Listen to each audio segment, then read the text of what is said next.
ჯორჯიან ამერიკანელოის წარმოგიდგენთ გადაცემას ქუჩის აკადემია. მოგესალმებით პირველ რიგში, ძალიან დიდი მადლობა ყველას მობრძანებისთვის, რომ დამითვეთ დრო და დავუთმეთ დღევანდელი ივენტს დრო. დიდი მადლობა არტარიას მოწვევისთვის, რომ ვისაუბრო მოკლედ დღევანდელი ასტროფოტოგრაფიის შესახებ, უფრო მეტად მინდა ასტროფოტოგრაფიის შესახებ გავამახვილო ყურადღება, თუმცა სანამ ასტროფოტოგრაფიაზე ვისაუბრებ, მანამდე პატარა პრეზენტაციის სახით რომელიც მონიტორზე იქნება, მინდა სამყაროს ზომებზე ვილაპარაკო, იმიტომ რომ მე უნდა გადავაბა უკვე ასტროფოტოგრაფია უშუალოდ იმას, რასაც ჩვენ ვუღებთ ფოტოებს და უკეთესად რომ აგიხსნათ. თავიდან სანამ პრეზენტაციაზე გადავალ, მინდა გითხრათ, რომ მე GeoAstros წევრი ვარ, ალბათ არ ვიცი იცით თუ არა Facebook-ში ახლახანს გამოჩნდა ეს გვერდი, Geo-Astro, რომელიც ასე ვთქვათ, პირველი ქართველი ასტროფოტოგრაფთა გაერთიანება, რომელიც საქართველოში, ჯერჯერობით საქართველოში იღებს არა მარტო ვთქვათ, ირმის ნახტომის ფოტოებს, რომელიც ვიზუალურად ძალიან ლამაზია და შეიძლება თქვენს ძალიან მოგწონთ, ინტერნეტში ხვდებით ხშირად, არამედ ღრმა ციურ სხეულებს, ეგრეთ წოდებულ deep space objects. რომელსაც ჩვენ ვუღებთ ფოტოებს, ვამუშავებთ, მანამდე მხოლოდ შიდა ჯგუფში ვაზიარებდით ამ ყველაფერს, შიდა დახურული ჯგუფი ქონდა, თუმცა ერთ დღეს გადაწყვეტეთ, რომ ყველასთვის საინტერესო რახან იყო და უკვე მოთხოვნადია კოსმოსის ფოტოები, ასე ვთქვათ, გაგვეზიარებინა თქვენთვისაც და ამიტომ შევქმნით გვერდი, სადაც შეგიძლიათ ნახოთ საინტერესო წარწერებიც არის ხოლმე ფოტოებზე. ვიღებთ სხვადასხვა ადგილებიდან, იქნება ეს აბასთუმანი, კაკაბეთი თუ ასე შემდეგ, იმამაზე უკვე მე რეპრეზენტაციაში ასტროფოტოგრაფიის შესახებ უკვე დეტალურად ვისაუბრებ.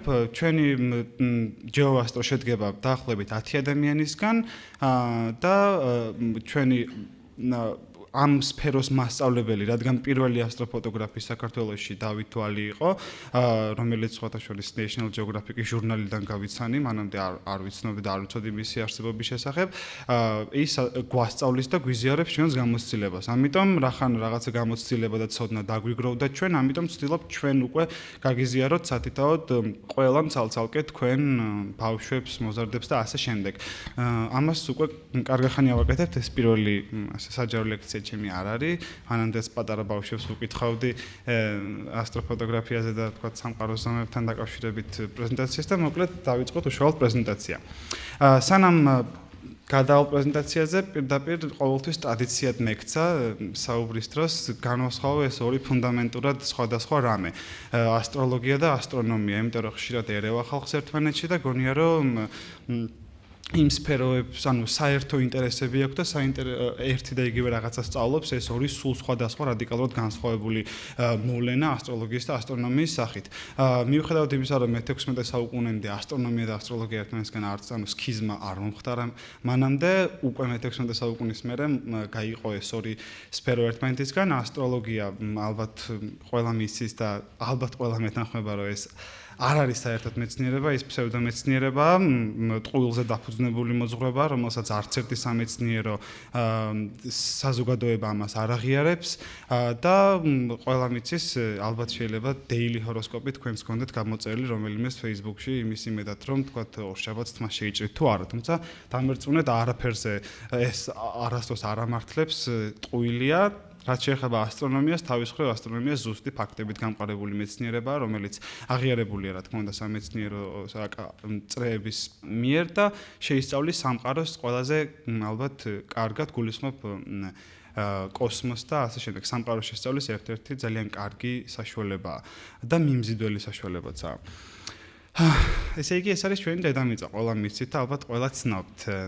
აქედან ბათუმში რო ჩავდივარ ხოლმე, ძალიან მეზარება, იმიტომ რომ ძალიან დიდი გზაა ჩემთვის 400 კილომეტრიც კი დიდად მეჩვენება. თუმცა თუ თქვათ თბილისიდან ნიუ-იორკში უნდა ჩაფრინდე დაახლოებით 12 საათი ამისთვის საჭირო. და იქნება წარმოდგენა, რომ დედამიწა საკმაოდ დიდია და რა თქმა უნდა, ასეც არის, იმიტომ რომ მასშტაბებთან შედარებით ადამიანთან და მის წარმოადგენდა შედარებით საკმაოდ დიდია დედამიწა, თუმცა შემდეგ და შემდეგ სლაიდებში ვნახავთ, რომ საერთოდ დიდი რეალურად არ ყოფილა, როცა მასშტაბები იზრდება და რა დონეზე მიზერულია ჩვენი არსებობა ამ სამყაროში, იმ ხილულ სამყაროში, რომელშიც ჩვენ ცხოვრობთ.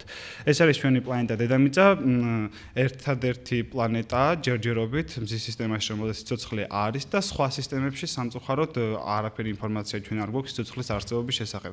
კი არიან ადამიანები, ვინც ამბობენ თუნდაც რა თქმა უნდა სახელს არ ვიტყვეს პირდაპირ არ მინდა, თუმცა ყველა მიცით ალბათ ქართველი ასტროლოგი, რომელიც გაიტაცა უცხოპლანეტელებმა, ამას ფაქტი რა თქმა უნდა არ არსებობს ამისი არანაირი და ერთადერთი რაც მეცნიერებას თუ მივიდობით, ერთადერთი პლანეტაა ჯერჯერობით დედამიწა, სადაც სიცოცხლე არის, სხვები სამწუხაროდ სხვასთან დაკავშირებით ინფორმაცია ჯერჯერობით არ გვაქვს. თუმცა შეიძლება უახლოეს მომავალში არ ვიცი ეს როდის ახლოს დადგება თუ არა, თუმცა ოდესმე იმედია გავიგებთ და რაღაცა ურთიერთობა გვექნება მათთან. ეს არის მზის სისტემა.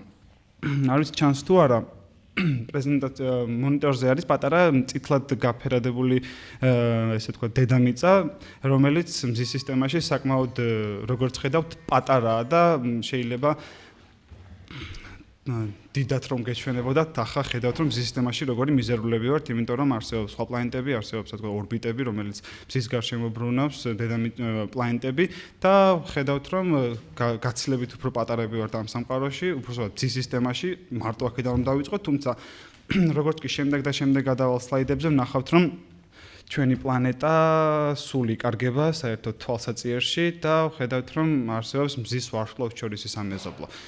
როგორც ყოველ ჩვენგან ყავს თავისი მეზობელი, თქვათ თუ ბინაში ცხოვრობს ან თუნდაც კერძო სახლში, გვერდით მეზობელი ყავთ, რომელსაც ყავს თავისი ოჯახი, შვილები და ასე შემდეგ. ის წარმოიდგინეთ რომ თქვენ ხართ მზე და იგივენაირად თქვენც ყავთ თქვენი ოჯახის წევრები პლანეტებია და თქვენ გარშემო ბრუნავს. ზუსტად ანალოგიურად თქვენი მეზობელი, რომელიც შეიძლება იყოს სხვა მზე, იმიტომ რომ მზე ერთადერთი არ არის, ან ვარსკვლავი, იმიტომ რომ სხვა ვარსკვლავებიც მზეებია რეალურად. იმათაც ყავთ თავისი ოჯახები, თავის პლანეტების სახით. ასეთი სამეზობლო ძალიან დიდია და მხოლოდ წითლად ყველა პრეზენტაცია სლაიდზე წითლად არის აღნიშნული ის ნაწილი, სადაც ჩვენ ვყოფებით. ის არის ერთ-ერთი წერტილი, რომ შევხედოთ, იმიტომ რომ არსებობს სხვა მზეები, თუნდაც მაგალითად აქ სირიუსია მოცემული, ბეტელჰეიზე და ასე შემდეგ, რომელიც მზეებია თავისი პლანეტებით და ეს არის ერთი დიდი, ვთქვათ, ეს არის სამეზობლო, რომელიც რომ მზეებით თავისი ოჯახებით.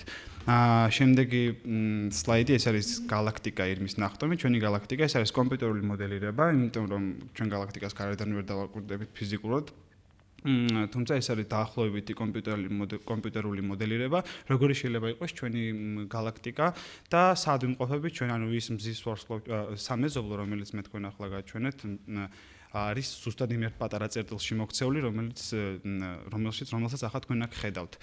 და ეს გალაქტიკა, ჩვენი ირმის ნახტომის გალაქტიკა, უცებრო გადაუხვიოთ ასე ვთქვათ სამეცნიერო თემას და სახელს რომ მივაქციოთ ყურადღება ირმის ნახტომი. ეს ქართველებს ჩვენი ირმის ნახტომს ვეძახით ამას, თუმცა სხვადასხვა კულტურებში სხვადასხვა სახელები გვხვდება, მაგალითად Milky Way ამას ეძახიან, თქვათ, გავრცელებული სახელი ამის Milky Way-ია, რომელიც მაგალითად რუსეთში მლეჩნი პუჭ, ანუ რძიანი გზა, ჩინეთში ამას Silver Road ეძახიან, ანუ ვერცხლის გზას ეძახიან და აფრიკაში სულ სხვადასხვა სახელები აქვს. თუმცა ირმის ნახტომის სახელი რძიანი გზა ძველი საბერძნეთიდან მოდის, იმ ალბათ გაგიგიათ ყველას ჰერამ, ოდესღაც ჰერკულეს ჰერაკლეს უბრალოდ თავისი რძე არ დაალევინა, ანუ მოკლედ განაგდო და ეს რძე მოიფინა მთელს კოსმოსში და ესე შეიქმნა ეს რძიანი გზა.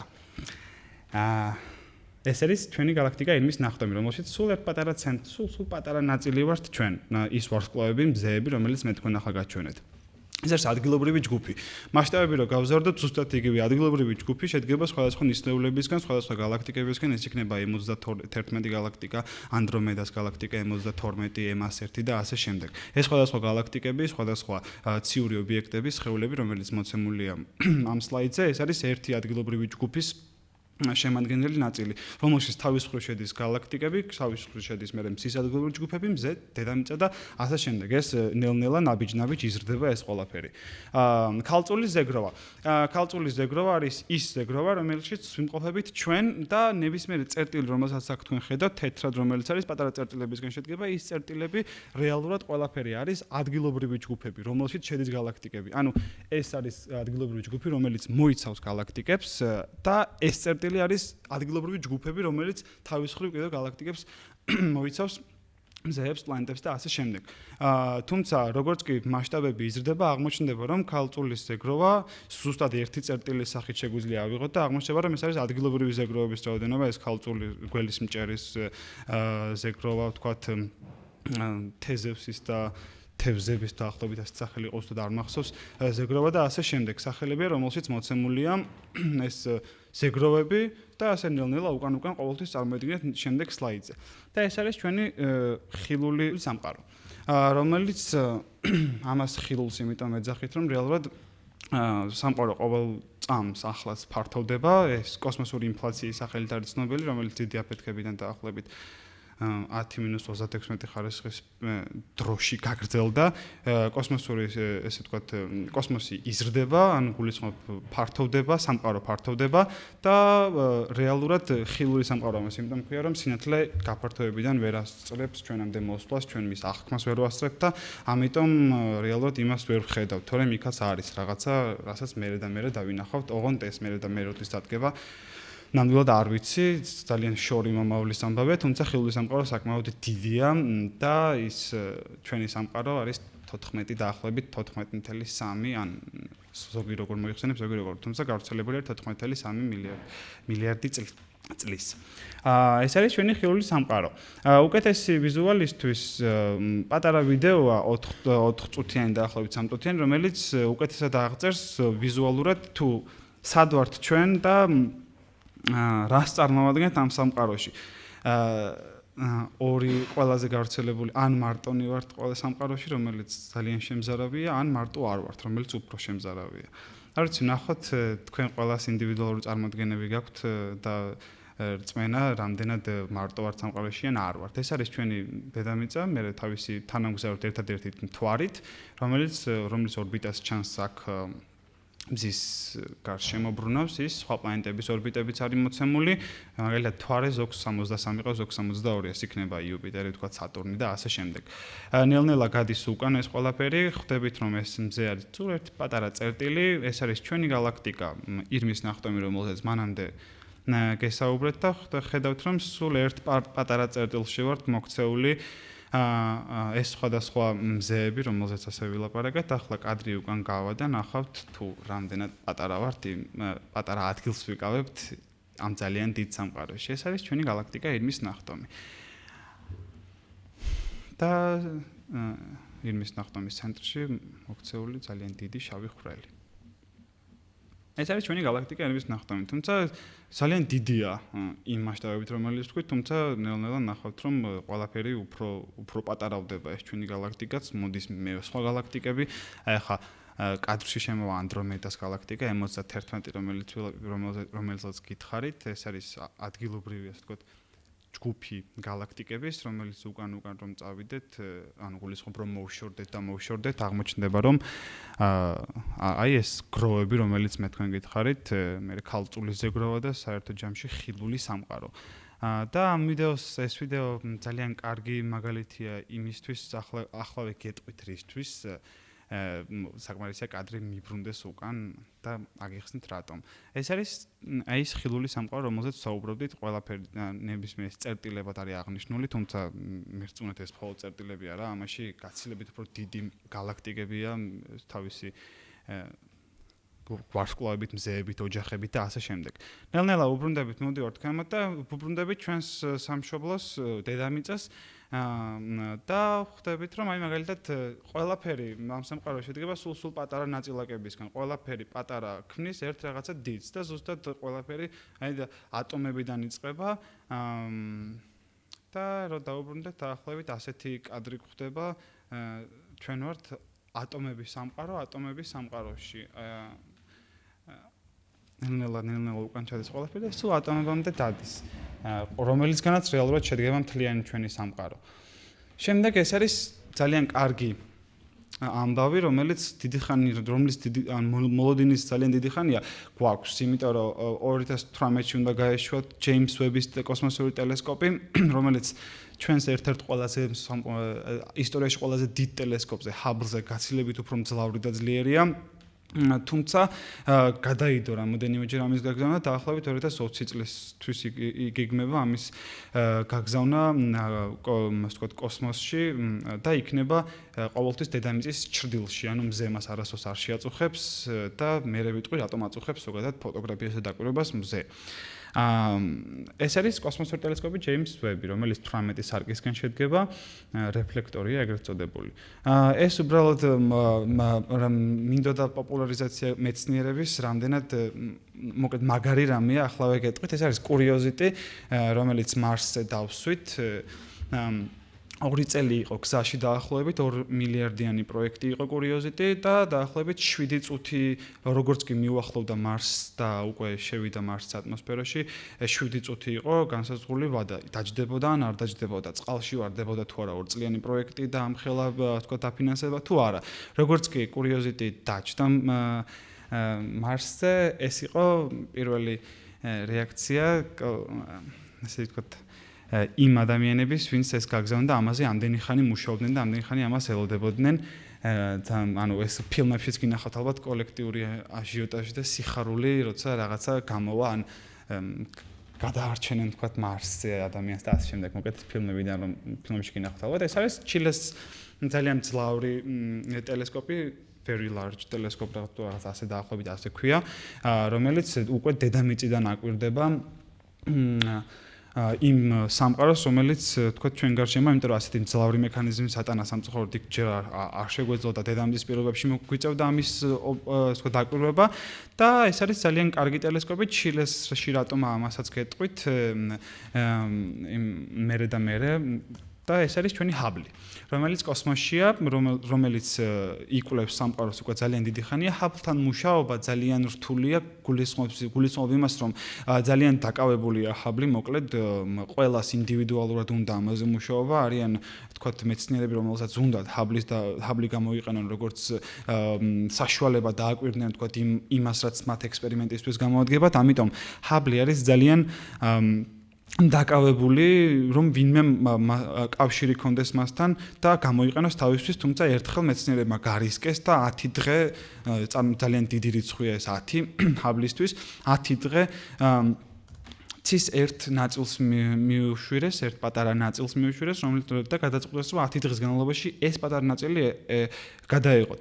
რომელიც არის ქვიშის მარცვლის ოდენა, რომ ასე ვთქვათ, ცის მასშტაბებზე რო გადათვალოს, სულ ერთი პატარა ქვიშის მარცვლის ოდენა, ასე ვთქვათ, ცის ნაწილია, რომელსაც ჰაბლი 10 დღის განმავლობაში ვიღებდა ფოტოს. და აღმოჩნდა, რომ წამოსული ნათება იქიდან, რაც ჰაბლმა შეაგროვა და მე ამაზეც რა თქმა უნდა ვისაუბრებ ასტროფოტოგრაფიაში როგორ ხდება ეს. აღმოჩნდა რომ არსებობს ძალიან ბევრი 3000-მდე და მეტი galaktika, რომელიც რეალურად ჩვენ არ ვიცოდით. ცაზე რომ შეხედო უხილავი, ანუ შეუიარაღებელი თვალით ნახავ რომ საერთოდ არაფერი არ ჩანს, არც ვარსკვლავი არ ჩანს, არც წერტილი არ ჩანს, მაგრამ როგორც კი დიდი ხნის განმავლობაში ჰაბლი ამას ვთქვათ უღებდა ფოტოს, აღმოჩნდა რომ გაცილებით უფრო მეტი galaktika და მეტი პლანეტა და შეიძლება მზე და ასე შემდეგ იყოს, ვიდრე შეიძლება ჩვენ გვეგონოს, რაც მილიარდებზე გადის, ასობით მილიარდებზე გადის ამათი რიცხვი. ამაზე გათამამდნენ რა თქმა უნდა მეცნიერები და გადაწყვეტეს სხვა ნაწილისთვის მიეშურათ დიდი ხნით 11 დღით ამჯერად ეს ტელესკოპი და აღმოჩნდა რომ იქ უკვე ამას ქვია ამ ფოტოს ქვია deep field-ი, Hubble deep field და ამას ქვია ultra deep field-ი, ანუ ძალიან ღრმა ცაში არსებული galaktikები ძალიან კოსმოსის ძალიან სიღრმეში შეძლო ჰაბლმა შეღწევა იმ კუთხით, რომ 11 დღის განმავლობაში ერთ-ეგივე ობიექტს აკვირდებოდა და ერთ-ეგივე ობიექტს უყურებდა. და აღმოჩნდა, რომ აქ 10000-მდე და მეტი galaktikაა, რომელსაც ითვლის, ასე ვთქვათ, მეცნიერები და ჩვენ გადანათებულ მოჭედილ ცაზე ღამით ვხედავთ ძალიან ბევრ რაღაცას, თუმცა არის დამალული ნაწილები, რომელშიც არაფერი არ ჩანს და გონია რომ იქ არაფერი არ არის, თუმცა რეალურად ძალიან ბევრი რამეც ყოფილა. რასაც მერე და მე აღმოვაჩინეთ. ეს არის 3D მოდელირება დაახლოებით როგორი არის ეს galaktikები, როგორია მათი განლაგება და ასე შემდეგ, რომელი უფრო ახლოსაა ჩვენთან, რომელი უფრო შორსაა ჩვენთან და ასე შემდეგ, რომელიც ერთ-ერთმა მეცნიერმა შეადგინა YouTube-ზეც ძალიან ბევრი ამისი მოდელირებაა გაკეთებული კომპიუტერული, რომელიც ენთუზიასტი მეცნიერები აკეთებენ და გირჩევთ გამოიწეროთ მათი გვერდები და უყუროთ ხოლმე როგორ სხვადასხვა სიმულაციებს აკეთებენ. ამაზე მთავრდება უკვე კოსმოსის, ვთქვათ, მოკლე მიმოხილვა, სამყაროს ზომების მიმოხილვა და უკვე გადავდივართ ყველაზე ალბათ ძალიან საინტერესო ნაწილზე, ეს არის ასტროფოტოგრაფია. ასტროფოტოგრაფია მე იურიდიულზე ვსწავლობდი დაახლოებით 3 წელი და საერთოდ არც ვიცოდი ამის შესახებ, მიუხედავად იმისა, რომ ხოლმე ასტრონომიის სადმე ინტერესი მქონდა. ასტროფოტოგრაფია, ანუ როგორც კი არსებობს განსხვავება ჩვეულებრივ ფოტოგრაფიას და ასტროფოტოგრაფიას შორის. განსხვავებით ჩვეულებრივ ფოტოგრაფიისგან, რომელიც შეიძლება ერთი და შეხვეკუნებით პეიზაჟი გადაიღო რაღაცა ლამაზი, ვთქვათ, პორტრეტი და ასე შემდეგ, ასტროფოტოგრაფია გაცილებით მეტ ძალისხმევას მოითხოვს, იმიტომ რომ ერთი ფოტოს მისაღებად დაახლოებით საჭიროა 7 საათი, 6 საათი და მე ეს ფოტო რომ მიიღო, თუმცა დამუშავება ცალკე კიდე თავისი დრო მიაქვს და ეს ძალიან დიდ შრომას მოითხოვს, რომ ერთი ძალიან ლამაზი და კარგი ფოტო კონკრეტული ობიექტის მიიღო და ამაში ასე ვთქვათ ძალიან დიდი შრომის ჩადებაა საჭირო.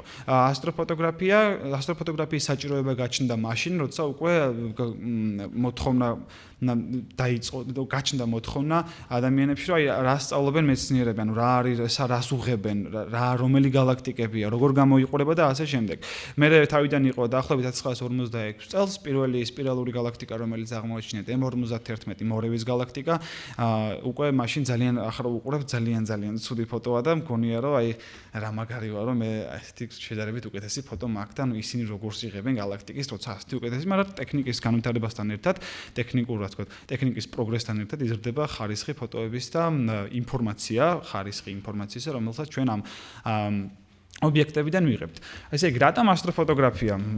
იმიტომ რატომ ასტროფოტოგრაფია და ხედავთ მარცხნივ და მარჯვნივ განთავსებულია ერთი და იგივე ობიექტი, ეს არის M51 ანდრომედას galaktika და მარცხნივ რასაც თქვენ ხედავთ, ახლა არ ვიცი ყველა ხედავთ თუ არა, მარცხნივ ის ანდრომედა, რომელიც მარცხნივ არის განთავსებული, ეს არის თვალით დანახული ანდრომედა და ტელესკოპში რომ გაიხედავთ, დაახლოებით ასე დაინახავთ მას, თუმცა მარჯვნივ რომელიც ჩანს, ეს არის უკვე ტელესკოპს პლუს კამერით გადაღებული, მარტივად იმიტომ რომ თვალს სამწუხაროდ არც ჭირდებოდა, მაგრამ არ ერგო ევოლუციურად დაყოვნების ფუნქცია, ანუ ფოტოგრაფიაში ექსპოზიციის ფუნქცია, როგორც ასეთი და ამიტომ რეალურად ვერ ხედავთ ისე, როგორც რეალურად ის ობიექტი არის. ექსპოზიცია ნიშნავს დროის განსაზღვრულ მომენტში ლინზა უკეთებს ფოტონებს, ანუ სინათლის ნაწილაკებს, რომელიც ობიექტიდან მოდის, აკუმულაციას აგროვებს და მე ერთი ფოტოსახით გვაძლევს დაგროვებულ შუქს, რომელიც კონკრეტული ობიექტიდან მოდის და ეს ძალიან ბევრ მციურ ობიექტს აქვს, თითქმის ყველას აქვს. ეს ანდრომედას galaktika დაახლოებით 7 საათი დაჭირდა ჩვენს მეგობარს ანუ კოლეგას ლევან ვერძეულს რომ გადაიღო და 7 საათის და 6 საათის მერე შრომის მერე ხედავთ როგორი ლამაზია ეს galaktika, ვიდრე თვალით შეიძლება ეს დაინახოთ. ამიტომ არასდროს არ გეგონოთ, ანუ მოლოდინები და რეალობა სულ სხვადასხვაა. არასდროს არ გეგონოთ, რომ ტელესკოპში გახედვის შემდეგ თქვენ დაინახავთ ობიექტს ისეთი, როგორც ფოტოებზე ჩანს, ანუ რაღაც ფერადი და ლამაზი სამყაროს დანახვა, სამწუხაროდ ჩვენ არ შეგვიძლია, თუმცა ასტროფოტოგრაფია ამის საშუალებას გვაძლევს და ვიზუალიზაციის შემდეგ უკვე ხედავთ, რომ ანდრომედას galaktikაში ძალიან ბევრი H-alpha გამოსხივება, ძალიან ბევრი O3 გამოსხივება და რეალურად უფრო გაცილებით უფრო ლამაზია, ლურჯია, მწვანეა, წითელია და ასე შემდეგ. დამოკიდებულია იმ აპარატზე, რომელთაც რა თქმა უნდა უღებ. აღჭურვილობა, ეს არის ძალიან მნიშვნელოვანი. ალან ჰოლს თავის წიგნში Long Exposure Astrophotography, ასე ქვია, ანუ დიდი ექსპოზიცია, ასტროფოტოგრაფიის დიდი ექსპოზიცია, დაახლოებით ასე რომ ვთარგმნოთ, ხედავთ, რომ უწერია შემდეგ რაღაცა.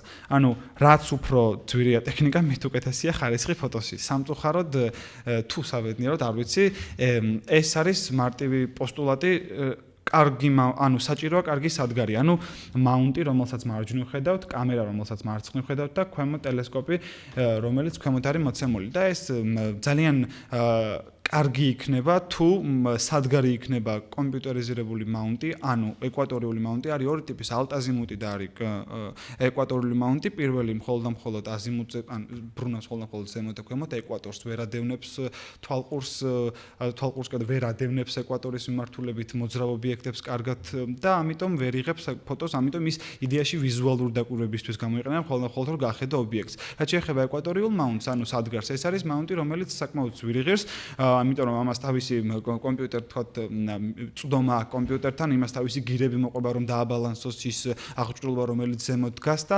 საჭიროა ამ მაუნტის, ასე ვთქვათ, მაუნტში საკმაოდ ძვირი სიამოვნებაც არის. თუმცა ამის შესაძლებლობა ძალიან კარგია რომ ჩვენ გვაქვს და მესამე ეს არის კამერა. ახლა შეიძლება უცნაურად კი ჩანს ეს კამერა, იმიტომ რომ ამას თავისი მაცივარიც უყენია, ანუ გამაცივებელი, იმიტომ რომ ძალიან ხურდება ეს კამერა მერე და მერე დროთა განმავლობაში და საჭიროა ბალანსი, ტემპერატურა, რომ ზუსტად ისეთი კარგი ფოტო გამოვიდეს, რადგან არ იყოს ხმაური, რომელიც სიცხეს, ანუ თერმული ხმაური არ იყოს, რომელიც მოყვება კამერას, რომელსაც read noise ქვია, ეგრეთ წოდებული, მერე უკვე წაკითხვის ხმაური და ასე შემდეგ. ეს არის უშუალოდ ასტროკამერა, რომელსაც ასტროფოტოგრაფიაში იყენებენ, QSI, რომელიც ასევე საკმაოდ ძვირი ღირს, რომელიც თუმცა არ არის აუცილებელი ასტროფოტოგრაფია დაიწყოთ QSI-ის ტიპის ასტროკამერით, იმიტომ რომ ჩვეულებრივი კამერა, რომელიც ახლა მე მიიღებს Canon-ის კამერებით, მშვენივრად გამოდგება ამისთვის და უფრო მეტიც ძალიან კარგია. უბრალოდ განსხვავება ამაში ამ ორ კამერას შორის არის ის, რომ ფაილი უნდა იყოს აუცილებლად RAW-ში გადაღებული, ანუ ვინც ფოტოგრაფია იცის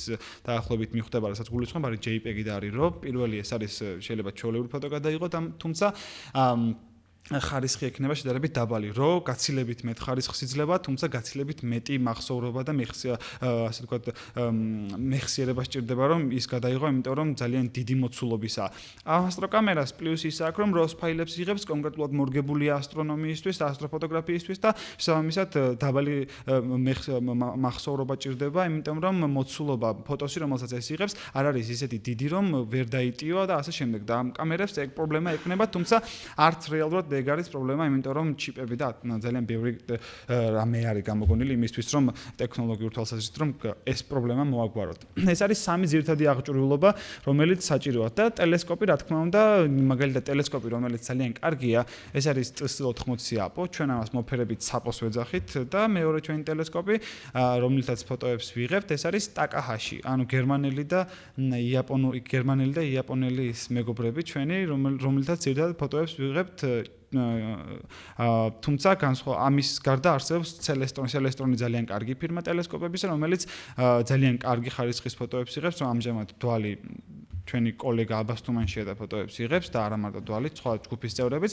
ფოტოებს იღებს, მედიაში ძალიან კარგი ნამუშევრებით უნდა ჩამოვიდეს, იმიტომ რომ ამინდმა შეუწყო ხელი და შემდეგი ყველაზე მნიშვნელოვანი რამ ასტროფოტოგრაფიაში, რომელზეც მინდა რომ ვისაუბრო. ეს არის საქართველოს ალბათ ხედავთ საქართველოს რუკა, რომელსაც არის ასე ვთქვათ, შკალებია დაწყებული, ვთქვათ, რაც უფრო წითლისკენ მიდის ასე ვთქვათ, ფერი კონკრეტულ ადგილას, ესე იგი მით უფრო გადანათებულია ის. პრობლემა ასტროფოტოგრაფიაში არის ის, რომ ქალაქის ფარგლებში გადაღება ძალიან რთულია, იმიტომ რომ არის ძალიან ბევრი დაბინძურება, ეგრეთ წოდებული light pollution, რასაც ქვია, იმიტომ რომ ექსპოზიცია, რომელთაც ჩვენ მაგალითად ფოტოებს ვიღებთ, აი დადეკით ხამით მაგალითად ქალაქში და 30 წამიანი ექსპოზიცია დააყენეთ, ISO დაახლოებით 1800-ზე გაზარდეთ და ნახავთ, რომ გადანათებული იქნება სულ ყველაფერი. არცსა გამოჩნდება ნორმალურად, არც ცაზე არც ვარსკვლავი გამოჩნდება და ასე შემდეგ. ამიტომ ქალაგარად გვიწევს გასვლა, თუმცა მაგალითად ადგილი როგორიცაა კაკაბეთი, ძალიან კარგია დაკვირვებისთვის, ძალიან მაღალია სიბნელის ხარისხი კაკაბეთში, თუმცა ხანგრძლივ ექსპოზიციებზე თუ ესა თქმა უნდა ტელესკოპიდან კონკრეტულ ობიექტს არ უღებ და უბრალოდ Milky Way-ს უღებ ფოტოს, ნახავ რომ რაღაცა ბოლოს მაინც ყვითელი ამოანათებს და ეს ყვითელია ზუსტად ქალაქის ნათება, რომელიც ხელს უშლის ასტროფოტოგრაფიას. გარდა ამისა, ქალაქს ხელისშემშელი ფაქტორები არის მთვარე, იმიტომ რომ შეიძლება ძალიან ბევრს გიყვართ და რომანტიკული შეიძლება იყოს მთვარე, თუმცა საერთოდ არ თვლით ასტროფოტოგრაფები, რომ რომანტიკულია მთვარე, იმიტომ რომ ხელს გვიშლის ძალიან, იმიტომ რომ ანათებს მთელ ცას და არაფერი ნორმალური ფოტო არ გამოდის, ამიტომ მთვარიანობის დროს თუ მთვარეს არ უღებთ ფოტოს, იდეაში ვისვენებთ მაგ დროს და არაფერს არ ვაკეთებთ გარდა თეორიული ცოდნის გაღრმავებისა.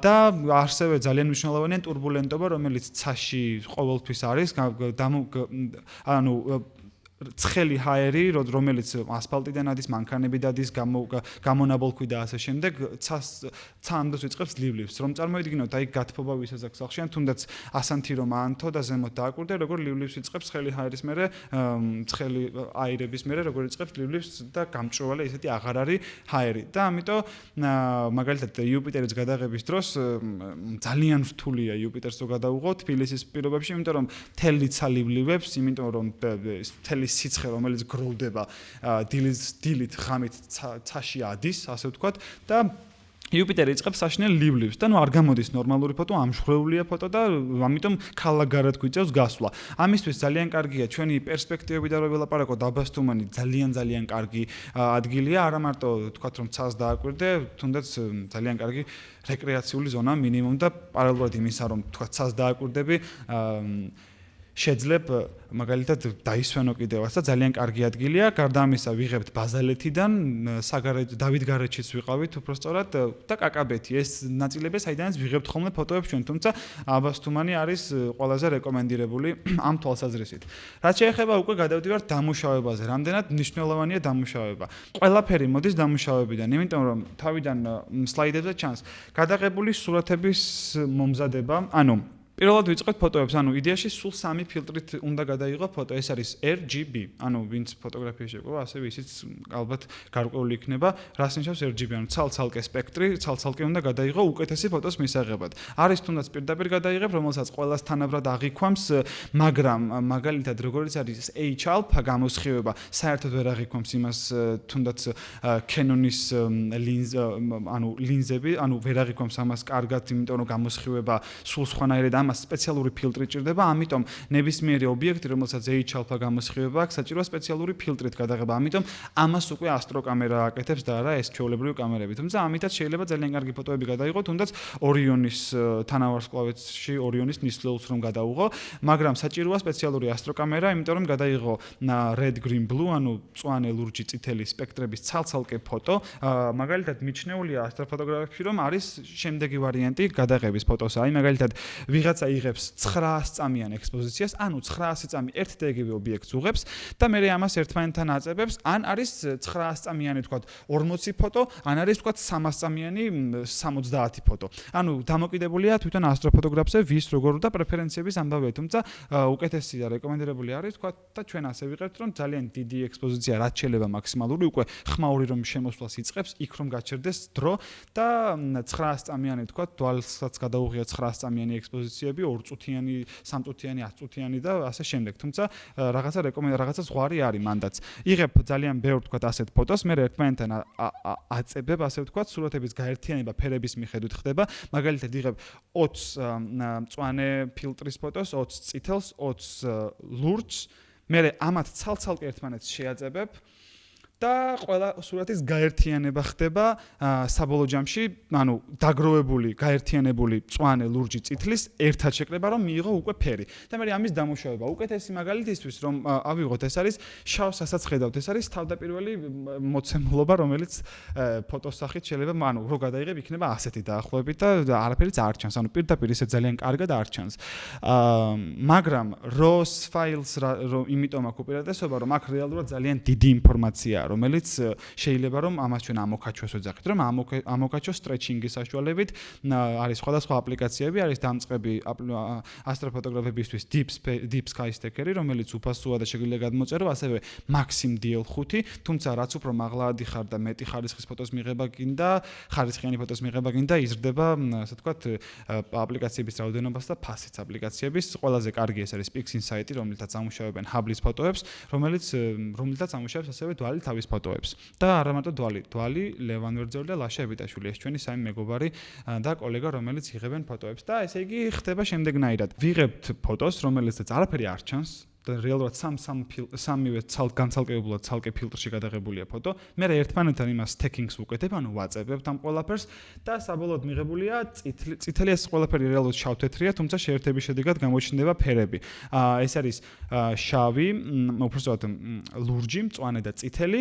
მე ერთმანეთს შეადერებ და გამოდის მარცხნივ დაახლოებით უბრალოდ აი სამი ეს არის როზეტას ნისლეული, სხვათა შორის კოსმოსურ ვარდს ეძახიან და მარჯვნივ რომელიც არის სამი ფოტოს ქვემოთ, ის არის თავდაპირველი მოცემულობა, რომელსაც გვაძლევს უკვე პროგრამა, თუმცა ამის შემდეგ გადამუშავება ხდება Photoshop-ში. ანუ ვიღაცას გონია რომ Photoshop-ში რომ რაღაცას ვაკეთებთ, ეს არის ფერების წამატება, გაფერადება და ასე შემდეგ.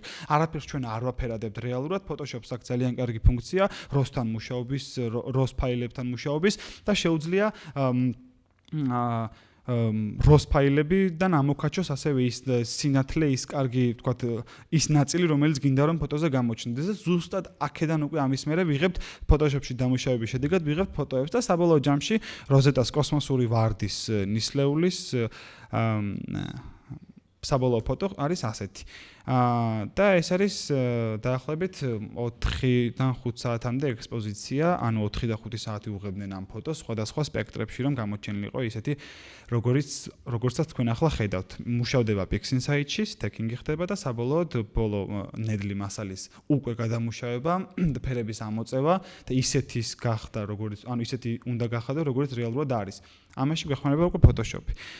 და აქ მთავრდება ჩემი პრეზენტაცია ნებისმიერ, ანუ კითხვები თუ გაგიჩნდებათ, რა თქმა უნდა შემიძლია გიპასუხოთ და ყოველთვის, ანუ აქცენტი მინდოდა რომ გამეკეთებინა ასტროფოტოგრაფიაზე, ამიტომ მომიწია ბევრი საუბარი ასტროფოტოგრაფიაზე, იმიტომ რომ ამით დაინტერესდა რეალურად ხალხი და გარდა ამისა, ხო, დამავიწყდა მეთქვა ჩვენი ასტროფოტოები, რომელიც ჩვენ გადავიღეთ, ეს იქნება Deep Space Objects-ები, ანუ DSO, ან Milky Way-ის ფოტოები უბრალოდ გამოქვეყნებულია არა მარტო თქვა ქართულ ჟურნალებში, თქვა როგორც არის National Geographic ლიბერალი, არამედ მაგალითად AstroBin ეს არის საერთაშორისო ასტროფოტოგრაფთა გაერთიანება რაღაცა საიტი, სადაც ქვეყნდება ფოტოები.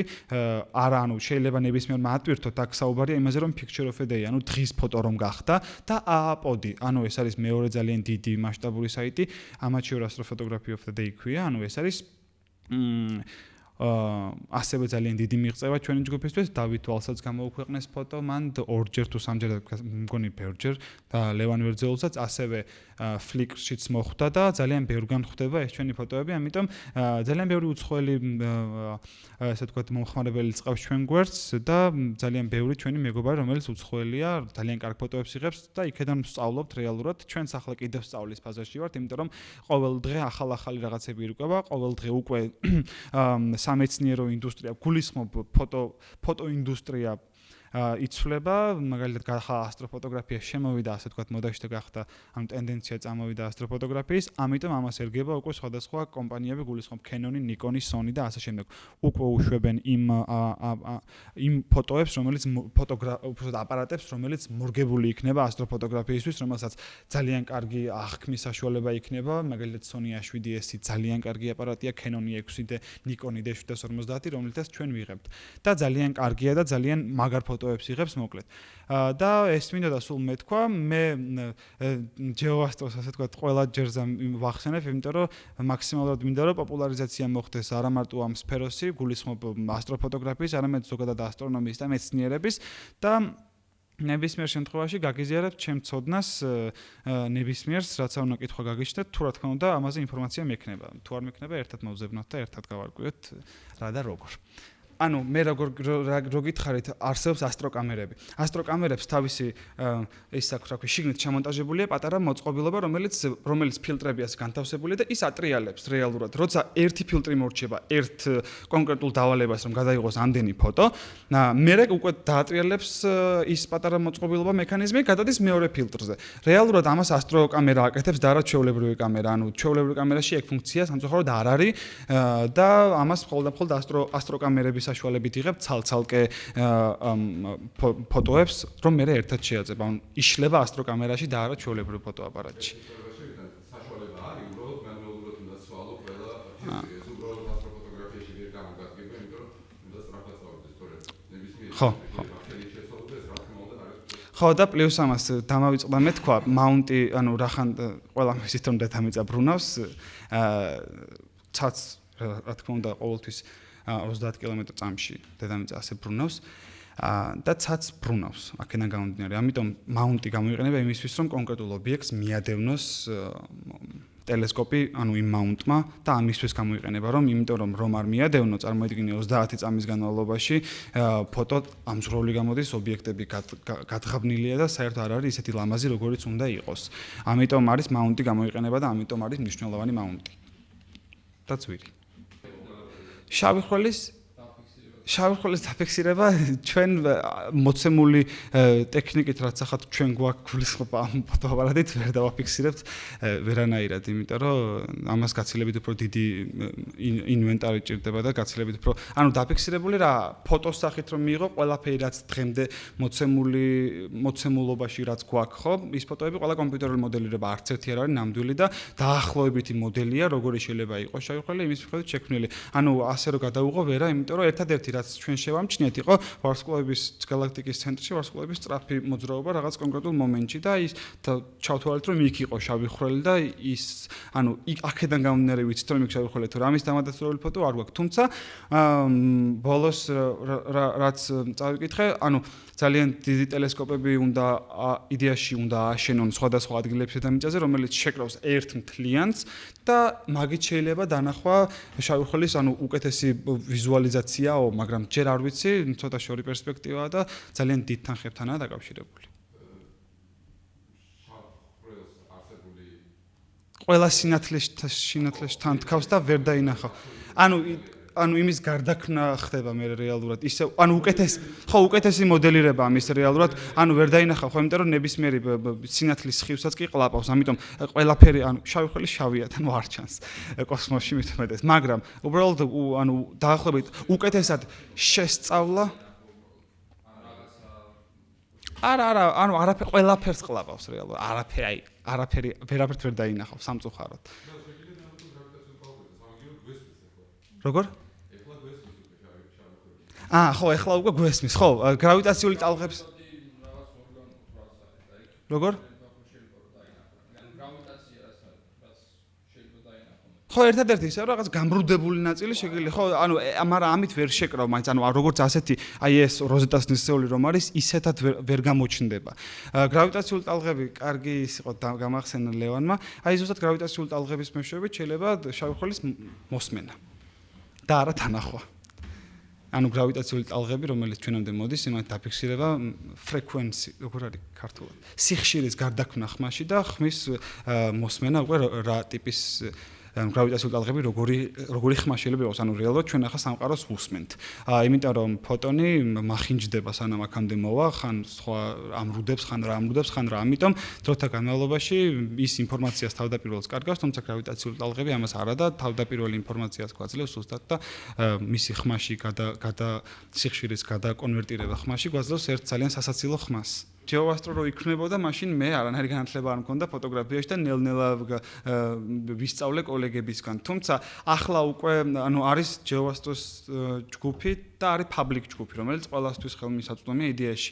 თუმცა ამაზე აქტიურად უკვე ცოტა უახლოეს მომავალში ვიწყებთ მუშაობას, რომ public ჯგუფი, საჯარო ჯგუფი ანუ გააქტიურდეს და იქ დასმულ კითხვებს უპასუხოთ.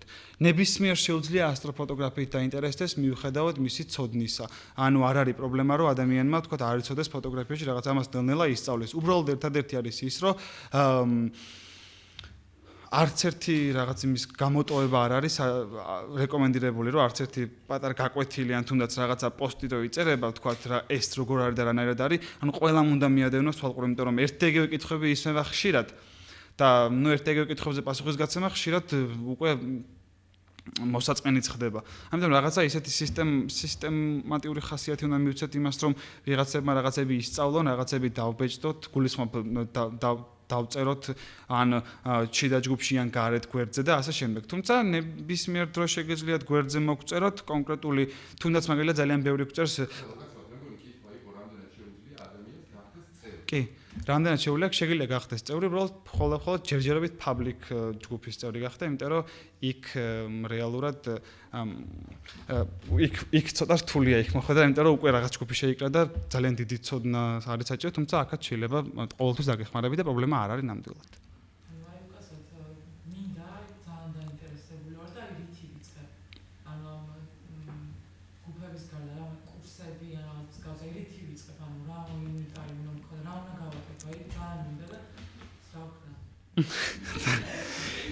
ესე იგი,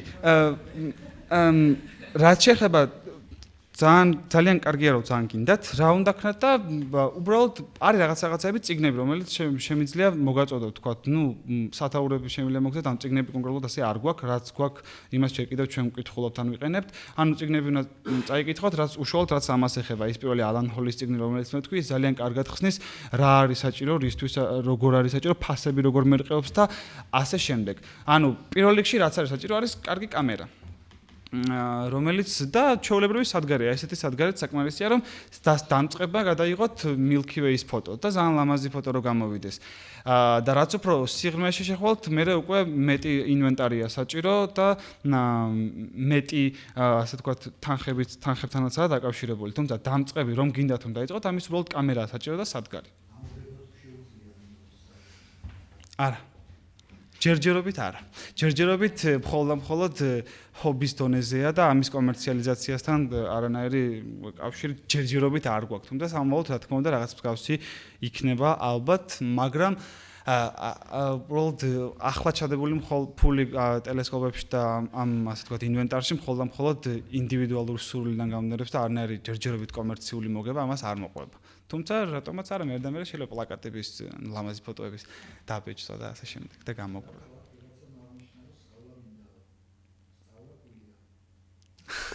კი რატომაც არა, მაგრამ ჯერჯერობით ვერ ჩამოვყალიბდით რაღაცა საკითხებზე, რომელზეც რეალურად უნდა ჩამოვყალიბდეთ.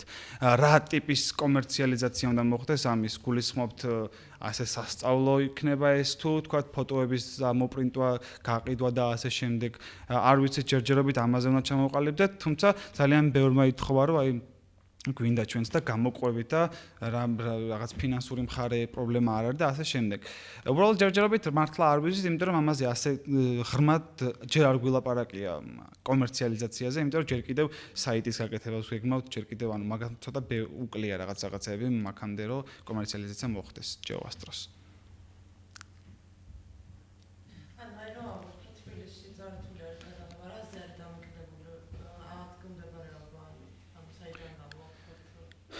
ადგილმდებარე განათება უნდა იყოს მაქსიმალურად ბნელი, რაც უფრო მაღლა ხარ, მით უკეთესია. ეს არის მარტივი პრინციპი. მაგრამ სიბნელე არის ძალიან კარგი, რომ ყველაფერი ბნელი იყოს, ოღონდ არა იმ კონკრეტულ ადგილში, არამედ ირგვლივ რომ ყველაფერი ბნელი იყოს. ანუ ქალაქიც კი არ უნდა ჩანდეს. ხო, ძალიან მარტივი ისაა რა, ოთახში რო შედიხართ და ბნელი ოთახია და ნელ-ნელა უკვე აღქმას იწყებთ ყველაფერს, ანუ თვალი უკვე თავიდან რო შუქი რო ჩაქრებდა, ვერაფერს ვერ ხედავთ და ნელ-ნელა ზუსტად იგივე პრინციპია ასტროფოტოგრაფიაშიც რა და ამიტომ რაც უფრო ბნელი ადგილი, მით უკეთესია გადაღებისთვის. ანუ ცა უნდა იყოს რეალურად ბნელი და ამისთვის სპეციალური მოწყობილობაც გვაქვს ჩვენ, რომელიც ზომავს ცის სიბნელეს 22-დან 0. ყველაზე მაღალია იმის მერე უკვე ანუ აღარ არის სიბნელე, ყველაზე მაღალი ეს არის და აბასთუმანში დაახლოებით 21 და 6. კაკაბეთში 21 და 2, 21 და 3 და ატაკამაში და ჩილეში, ჩილეს ტელესკოპზე ძალიან ბნელი და ძალიან კარგი ადგილია, ირგვლივ საერთოდ არაფერი არ არის, კუნძულებზეა თითქმის განთავსებული უმეტესობა ტელესკოპებისა და ენთუზიასტი თქვათ და მოყვარული უკვე პროფესიონალი ასტროფოტოგრაფებიც იქ ჩადიან ტენერიფეს კუნძულებზე და იქ იღებენ ფოტოებს, ანუ იქ ცხოვრობენ უკვე რა, იქ გადაცხოვრდნენ და ამიტომ სიბნელე იქ ძალიან კარგია, სიბნელის ხარისხი და ესაა ძალიან მნიშვნელოვანი რა, ანუ რაც უფრო ბნელი ადგილი, მით უკეთესია ფოტო. ძალიან დიდი მადლობა. კიდევ ერთხელ.